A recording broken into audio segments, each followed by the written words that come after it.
Então, primeiramente, fazer a gestão do teu tempo, a gestão das tuas atividades diárias, como pessoa comum.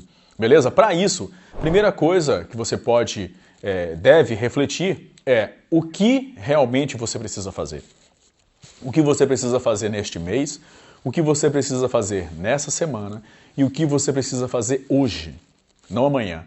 Tudo que você fizer hoje, que não precisava ser feito hoje, você está perdendo tempo de utilizar para estudar e para outras atividades importantes. Então, a gestão das atividades diárias, tendo um ponto de vista mensal, semanal e diário, ela é extremamente importante para você, de fato, conseguir aproveitar de melhor forma o tempo. Afinal, o tempo é a única coisa praticamente que nos deixa comum a todos os seres humanos. Desde o Bill Gates a eu, a você, nós temos o mesmo tempo, a mesma quantidade de horas. O que muda é o que fazemos com as nossas horas, não é isso? Então o primeiro ponto é fazer a gestão das suas atividades. Primeira coisa dentro desse capítulo é o que realmente devo fazer?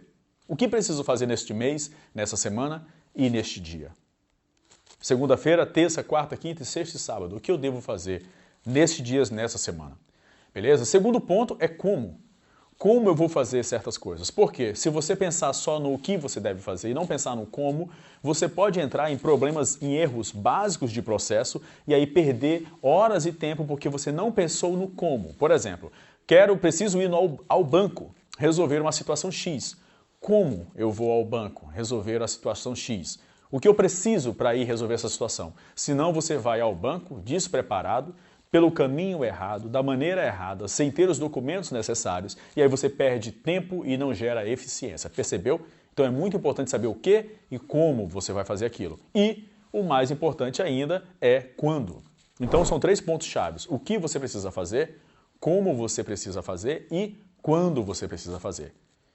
Para te ajudar nisso, você pode utilizar uma ferramenta do empreendedorismo que eu gosto muito, utilizo muito, que você pode utilizar para o processo de aprendizagem também, que é o Kanban. Se você for lá no Google e dar um Google lá, Kanban, você vai ver 3 pontos chaves que eu vou te explicar aqui basicamente. Simplesmente falando, você vai separar em 3 partes as tuas atividades. O método Kanban funciona da seguinte forma. Você vai colocar numa coluna o a fazer, fazendo, ou em andamento, e concluído. Simples assim. Você pode ter um quadro na sua casa, onde você coloca o post-it das atividades que você precisa fazer, e você tem o post-it das atividades que você está fazendo, e o post-it das atividades que você já concluiu. Dessa maneira, você tem, em um quadro só, você tem as atividades e a gestão básica dessas atividades, entre o que você quer fazer, o que está em andamento e o que de fato você concluiu. Em vez de você utilizar um quadro com os post-its, eu te indico utilizar aplicativos. Nós utilizamos também dentro do método, evidentemente que não dessa maneira, dentro do próprio método de aprendizagem estratégica que eu desenvolvi, mas você pode utilizar a mesma ferramenta, que é a ferramenta do Trello, ou outras ferramentas você pode utilizar para fazer essa gestão. O Trello é uma das indicações nossas, tá? O Trello você pode criar colunas da mesma forma, a fazer, fazendo e concluído, e você cria atividade, você cria cartões, e em nome de cada cartão, você coloca a atividade A ou B, e aí você só arrasta para outra coluna, e depois que você terminou, você arrasta para outra coluna.